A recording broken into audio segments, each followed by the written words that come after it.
भक्तों, स्वयं भगवान श्री कृष्ण ने बताया है कि कौन से वृक्ष घर में लगाने शुभ होते हैं, जिन्हें घर में लगाने से अकाल मृत्यु भी नहीं होती और परिवार में सुख समृद्धि बनी रहती है और घर में माता लक्ष्मी का वास होता है।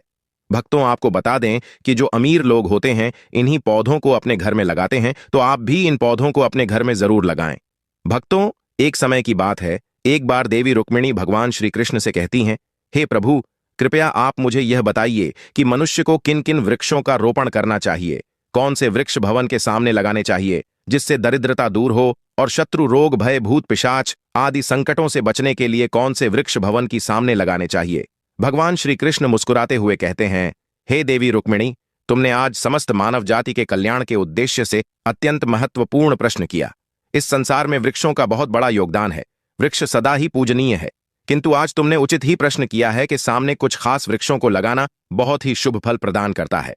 वृक्ष तथा पौधे घर की सुंदरता को बढ़ाते हैं, साथ ही यह वातावरण को शुद्ध रखते हैं। वृक्षों से सकारात्मक ऊर्जा का संचार होता है, जो मनुष्य के जीवन के लिए अत्यंत आवश्यक है। वृक्ष नकारात्मकता को कम करके वातावरण को अधिक सकारात्मक बनाने का कार्य करते हैं। घर के सामने पेड़ पौधे लगाने से घर में सुख समृद्धि आती है, साथ ही यह पेड़ पौधे कई प्रकार के वास्तु दोषों को नष्ट करते हैं। घर के आंगन में खड़े वृक्ष देवताओं के समान घर की रक्षा करते हैं। भक्तों, भगवान श्री कृष्ण कहते हैं, हे देवी, भवन के पास कौन से पौधे लगाने चाहिए और कौन से नहीं, इसके बारे में बताने से पूर्व मैं तुम्हें एक प्राचीन कथा सुनाता हूं, जिससे तुम्हें समझ में आ जाएगा कि वृक्षों तथा पेड़ पौधों का भवन के पास लगाना कितना शुभ होता है और कौन से पौधे भवन के पास लगाने से दुख एवं दरिद्रता आती है। हे देवी रुक्मिणी, तुम इस कथा को ध्यान से सुनना, और जो भी मनुष्य इस कथा का स्मरण करता है उसके सैकड़ों पाप नष्ट हो जाते हैं और उसकी दरिद्रता का नाश होता है। तब देवी रुक्मिणी कहती हैं, हे प्रभु, मैं इस कथा को अवश्य ध्यान से पूरा सुनूंगी, कृपया मुझे आप कथा सुनाएं। तब भगवान श्री कृष्ण कहते हैं, हे देवी, पूर्व काल की बात है, मध्य देश में एक अत्यंत शोभायमान नगरी थी। उस नगरी में गोपाल नाम का वैश्य अपनी पत्नी सुमित्रा के साथ निवास करता था। गोपाल भगवान विष्णु का भक्त था और वह नित्य भगवान विष्णु की पूजा करता था। गोपाल की पत्नी सुमित्रा भी गृह कार्य में दक्ष थी। घर में धन धान्य की कोई कमी नहीं थी। भगवान की कृपा से उसके पास सब कुछ था। इस प्रकार से अनेक दिन बीतने के पश्चात गोपाल की जो पत्नी थी, जिसका नाम सुमित्रा था, उसने अपने आंगन में कुछ वृक्षों का रोपण किया और नित्य उन वृक्षों को जल चढ़ाकर उनकी सेवा करने लगी। सुमित्रा को वृक्ष रोपण का ज्ञान नहीं था। उसे जो वृक्ष प्रिय लगे उन्हीं वृक्षों का रोपण उसने किया। जो वृक्ष अशुभ होते हैं उन्हीं वृक्षों का रोपण उसने अपने घर के आंगन में कर दिया, जिस कारण से उस वैश्य गोपाल को व्यापार में काफी सारा घाटा होने लगा। उसके घर में रोज कलह होने लगा, पति पत्नी में बार बार वाद विवाद होने लगे। उन दोनों के जीवन में अनेक कठिनाइयां आने लगीं और धीरे धीरे गोपाल का सारा व्यापार डूब गया और उसका सारा धन भी नष्ट हो गया। अब गोपाल के पास अनाज भी खरीदने के लिए पैसे नहीं थे। वे भूखे ही रहने लगे, जिससे क्रोधित होकर उसकी पत्नी भी गुस्सा करने लगी। वह अपने पति को कोई काम करने के लिए कहती। फिर गोपाल काम मांगने के लिए गांव में घूमने लगा, लेकिन उसे कहीं पर भी काम नहीं मिलता था। उसने आकर अपनी पत्नी से कहा, हे भद्रे, मुझे तो कोई भी काम नहीं दे रहा है, अब मैं कहां पर काम खोजने जाऊं। दोनों ही पूरी तरह से उदास हो गए थे। दोनों के पास कोई उद्योग करने के लिए कुछ नहीं था। गोपाल ने अपनी पत्नी के सारे गहने भी बेच डाले और जो कुछ भी धन मिला उसी से पेट भर लिया। इस प्रकार अशुभ वृक्ष लगाने के कारण दोनों के ही जीवन में घोर दरिद्रता और संकट आने लगे, किंतु वे दोनों ही बात को नहीं जानते थे। भगवान विष्णु और देवी लक्ष्मी बैकुंठ लोक से अपने भक्तों की इस दुर्दशा को देख रहे थे। तब देवी लक्ष्मी ने भगवान विष्णु से कहा, हे प्रभु, क्या आप अपने भक्तों की सहायता नहीं करेंगे? गोपाल आपका बड़ा भक्त है, वह नित्य आपकी पूजा आराधना करता है। तब भगवान विष्णु कहते हैं, हे देवी, मैं अवश्य ही गोपाल की सहायता करूंगा, किंतु उससे पहले मुझे उसकी परीक्षा लेनी होगी। इसीलिए मैं स्वयं उसके घर पर जाकर उसकी परीक्षा लेता हूं। भगवान विष्णु एक साधु का वेश धारण करते हैं और पृथ्वी लोक पर प्रकट होते हैं। साधु रूपी भगवान विष्णु गोपाल के द्वार पर जाते हैं और याचना करने लगते हैं। तब द्वार पर आए हुए साधु को देखकर गोपाल उन्हें प्रणाम करता है और कहता है, हे साधु महाराज, पधारिए, इस गरीब के घर में आपका स्वागत है। मैं आपकी किस प्रकार से सहायता कर सकता हूं? साधु रूपी भगवान विष्णु कहने लगते हैं, हे महोदय, मैं तीर्थ यात्रा पर निकला हूं, विश्राम करने के लिए कोई जगह खोज रहा हूं। यदि आपको कोई कष्ट ना हो तो मुझे अपने घर में स्थान दे दो। मैं अनेक दिनों से भूखा हूं, कुछ भोजन भी प्राप्त हो जाए तो बड़ी कृपा होगी। साधु महाराज के ऐसे वचन सुनकर गोपाल कहने लगा, हे साधु महात्मा, आप अवश्य ही कोई पुण्यात्मा दिखाई पड़ते हैं। आपके मुखमंडल पर बहुत तेज है। आपकी सेवा करने का मुझे सौभाग्य मिल रहा है। आपकी सेवा करके मुझे बड़ा आनंद मिलेगा। कृपया आप घर के भीतर चलिए। फिर वह साधु महाराज और गोपाल के घर के भीतर जाते हैं और विश्राम करने लगते हैं। गोपाल उन साधु महाराज की बड़ी सेवा करता है, किंतु उसके पास अन्न का एक दाना नहीं होता है। तो वह अपनी पत्नी से कहता है, हे प्रिय, घर पर जो साधु महात्मा आए हैं वे बड़े पुण्यवान दिखाई पड़ रहे हैं। हमें उनके भोजन के लिए कुछ उपाय करना चाहिए। मैं गांव में जाकर किसी से थोड़ा सा धन मांग कर लाता हूं।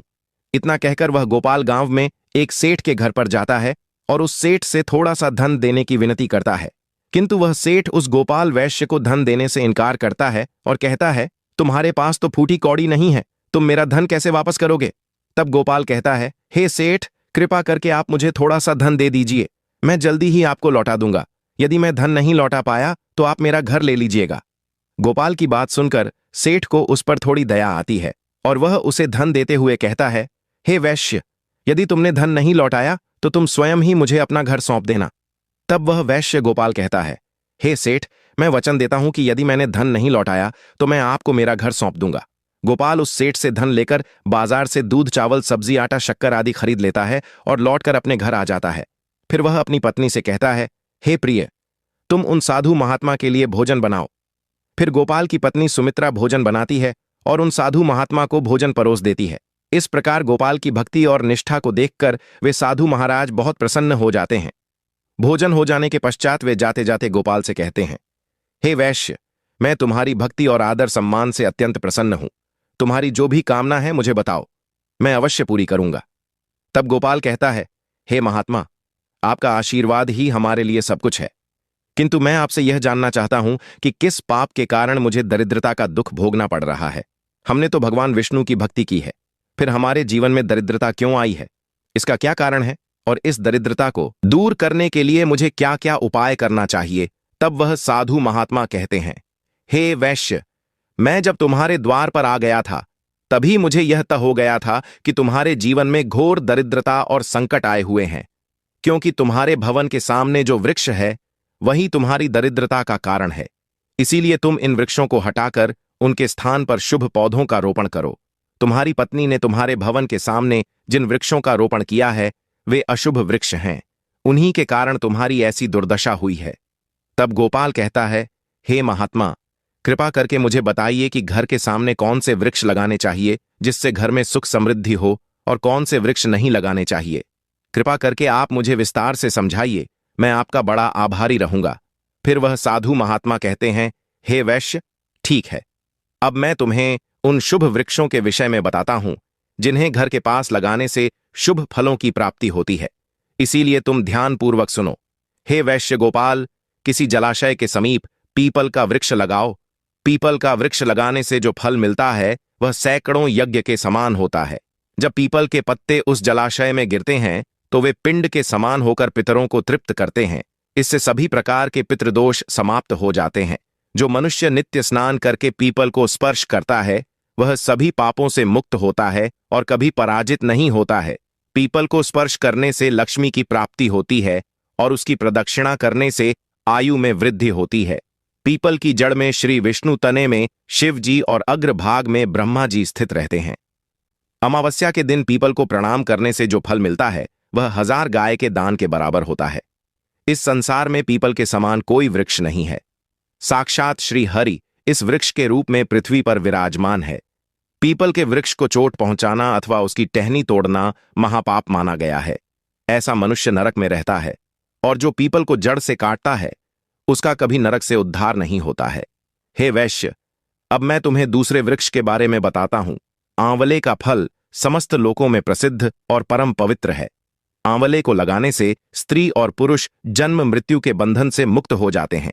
यह पवित्र फल भगवान विष्णु को अत्यंत प्रसन्न करने वाला एवं शुभ माना गया है।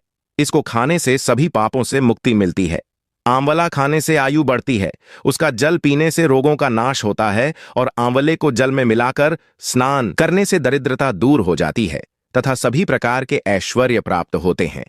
जिस घर में आंवला सदा मौजूद रहता है, उस घर में कभी भूत प्रेत और राक्षस नहीं आते हैं। एकादशी के दिन आंवले की पूजा करने से संसार के सभी तीर्थों से बढ़कर फल प्राप्त होता है। जिस व्यक्ति के घर के सामने आंवले का वृक्ष होता है, वहां साक्षात लक्ष्मी नारायण निवास करते हैं। तीसरा है अशोक का वृक्ष। अशोक के वृक्ष में अप्सराओं का निवास होता है। यह वृक्ष शोक का नाश करने वाला तथा निराशा को समाप्त करने वाला होता है। इस वृक्ष को घर के पास लगाने से घर में सुख शांति बनी रहती है। अशोक का वृक्ष शीतलता और यवन प्रदान करने वाला होता है। देवी लक्ष्मी ने जब सीता के रूप में अवतार लिया था, तब रावण द्वारा अपहरण के बाद उनका वास अशोक वाटिका में था। अशोक के वृक्ष ने मां सीता की बहुत सेवा की थी, इसलिए मां सीता ने अशोक वृक्ष को यह वरदान दिया था कि जिस भी स्थान पर यह वृक्ष होगा, वहां उनका सदैव ही निवास होगा। चौथा है पाकड़ का वृक्ष। प्रत्येक मनुष्य को पाकड़ का वृक्ष अवश्य लगाना चाहिए। यह वृक्ष लगाने से जो फल मिलता है वह महायज्ञ के समान होता है। कलयुग में मनुष्य यज्ञ नहीं कर पाएंगे, इसीलिए उन्हें एक पाकड़ का वृक्ष अवश्य लगाना चाहिए। पांचवा है नीम का वृक्ष। नीम का वृक्ष लगाने से सूर्यदेव प्रसन्न होते हैं। नीम का वृक्ष आयु प्रदान करने वाला माना गया है। इसे घर के पास लगाने से नाना प्रकार के रोगों से छुटकारा मिलता है और मां लक्ष्मी को नीम के पत्ते अति प्रिय होते हैं, इसीलिए वे नीम के वृक्ष के पास निवास करती हैं। घर के सामने नीम के वृक्ष का रोपण करने से धन संपत्ति की प्राप्ति होती है। छठा है जामुन का वृक्ष। यदि कोई मनुष्य कन्या प्राप्ति की कामना करता है तो उसे जामुन का वृक्ष अवश्य लगाना चाहिए। जिस मनुष्य के घर के सामने जामुन का वृक्ष होता है, उसके घर में कन्या का जन्म होता है, जो कुल का गौरव बढ़ाती है। सातवां है बेल का वृक्ष। बेल के वृक्ष में भगवान शिव और गुलाब में देवी पार्वती का निवास है, इसीलिए अगर बेल के वृक्ष के पास गुलाब का पौधा लगाया जाए तो शिव पार्वती का आशीर्वाद प्राप्त होता है। उस घर में कभी दुख और दरिद्रता नहीं आती है। उस घर में कभी अकाल मृत्यु नहीं होती है और कोई स्त्री विधवा नहीं बनती है। आठवां है नारियल का पेड़। नारियल का पेड़ लगाने से पुरुष अनेक गुणवान संतान का पिता बनता है। नारियल किसी भी धार्मिक अनुष्ठान का आवश्यक अंग होता है। यह अत्यंत शुभ माना जाता है। कुंद और मोगरे के पेड़ में गंधर्व निवास करते हैं, इसीलिए इस पौधे का रोपण अपने घर के पास करने से कार्यों में सिद्धि और शुभ फलों की प्राप्ति होती है। खासकर कला के क्षेत्र में काम करने वाले लोगों को यह पौधा अवश्य लगाना चाहिए। यदि किसी मनुष्य को चोर और लुटेरों का भय सता रहा है तो उसे अपने घर के पास कीकर का वृक्ष जरूर लगाना चाहिए। यह वृक्ष चोर लुटेरों को भयभीत करता है और घर की रक्षा करता है। हल्के वृक्ष पुण्य और लक्ष्मी प्रदान करते हैं। इन वृक्षों का रोपण करने से दुख और दरिद्रता समाप्त हो जाती है। घर की उत्तर दिशा में 5 कनक, चंपा का पौधा लगाया जाए तो धन में वृद्धि होती है। केले का पेड़ भी बहुत शुभ होता है और यह घर में सुख समृद्धि और खुशहाली लाता है। केले के पेड़ में भगवान विष्णु का वास होता है, इसलिए घर में केले का पेड़ होने से घर में धन की कमी नहीं होती है। हर श्रृंगार के पौधे को पारिजात भी कहा जाता है। इस पौधे की उत्पत्ति समुद्र मंथन के समय हुई थी और देवी लक्ष्मी भी समुद्र मंथन से ही प्रकट हुई थी, इसीलिए पारिजात के पौधे का बहुत अधिक महत्व है। यदि इस पौधे को अपने घर पर लगाते हैं तो आपको मां लक्ष्मी की विशेष कृपा प्राप्त होगी। घर के आंगन में नारियल का पेड़ होने से उस घर में हमेशा शुभता बनी रहती है और उस घर के सदस्यों का समाज में बहुत मान सम्मान होता है। सुंदर पत्नी की कामना करने वाले मनुष्य को अनार का वृक्ष लगाना चाहिए। जो मनुष्य सुंदर, सुशील और सौभाग्यशाली पत्नी की कामना करता है, उसे अपने घर के आंगन में या पास में अनार का वृक्ष अवश्य लगाना चाहिए। अनार का वृक्ष न केवल स्वास्थ्यवर्धक फल प्रदान करता है, बल्कि इसे शुभता और सौंदर्य का प्रतीक माना गया है। अनार का वृक्ष अपने लाल फूलों और फलों के कारण सकारात्मक ऊर्जा का संचार करता है। इस वृक्ष को देवी लक्ष्मी का प्रतीक भी माना गया है और इसकी उपस्थिति घर में धन समृद्धि और पारिवारिक सौहार्द को बढ़ाती है। अनार के फल का सेवन करने से शरीर स्वस्थ और कांतिमय होता है। पलाश का पेड़ ब्रह्म तेज प्रदान करता है, इसीलिए इसका रोपण अवश्य करना चाहिए। पलाश को धर्म का वृक्ष कहा जाता है। इसे भगवान ब्रह्मा और अग्नि का प्रतीक माना गया है। इसके लाल फूल ऊर्जा, शक्ति और उत्साह के प्रतीक हैं। पलाश का वृक्ष व्यक्ति को आध्यात्मिक उन्नति प्रदान करता है। यह साधना और तपस्या में सहायता करता है और व्यक्ति के भीतर ब्रह्म ऊर्जा का प्रवाह बढ़ाता है। पलाश की लकड़ी और पत्ते यज्ञ और पूजा में उपयोग किए जाते हैं। इनसे निर्मित समिधा अग्नि को प्रज्वलित करती है और वातावरण को पवित्र बनाती है। वंश वृद्धि और संतान प्राप्ति की कामना करने वाले मनुष्य को अशोक का वृक्ष अवश्य लगाना चाहिए। अगर मनुष्य किसी बीमारी से पीड़ित है तो उसे सहजन का वृक्ष लगाना चाहिए। सहजन का वृक्ष लगाने से बड़े बड़े रोग नष्ट हो जाते हैं। यह वृक्ष आरोग्य प्रदान करने वाला होता है। अब हम आपको बताते हैं कि कौन से वृक्ष घर के सामने नहीं लगाना चाहिए। पहला है मरुस्थली पौधे। मरुस्थलीय पौधों के कांटे उनके आसपास नकारात्मक ऊर्जा का संचार करते हैं। यह पौधे घर में मानसिक तनाव, झगड़े और अशांति का कारण बन सकते हैं। घर के भीतर कांटेदार पौधों का रोपण वास्तु दोष उत्पन्न करता है। इससे घर के सदस्यों को आर्थिक तंगी, स्वास्थ्य समस्याएं और पारिवारिक कलह का सामना करना पड़ सकता है। मनुष्य को कभी भी ताड़ का वृक्ष नहीं लगाना चाहिए। ताड़ का वृक्ष संतान का नाश करने वाला होता है। जिस घर के पास ताड़ का वृक्ष होता है उस घर की संतानों की कभी उन्नति नहीं होती है। मनुष्य को कभी भी अपने घर के पास भेड़ा का वृक्ष नहीं लगाना चाहिए। इस वृक्ष पर भूत का वास होता है। जो मनुष्य भेड़ा का वृक्ष लगाता है वह भूत बन जाता है। इसके नीचे बैठकर कभी पूजा पाठ भी नहीं करना चाहिए। घर में कभी भी ऐसे पौधे नहीं लगाने चाहिए जिनको काटने या तोड़ने पर दूध निकलता हो। घर के सामने कभी भी बबूल का पेड़ नहीं लगाना चाहिए। इसे लगाने से विपत्ति आती है। घर के सामने बेर का वृक्ष भी नहीं लगाना चाहिए। इसे लगाने से नकारात्मकता बढ़ती है, धन का नाश होता है और संकट आते हैं।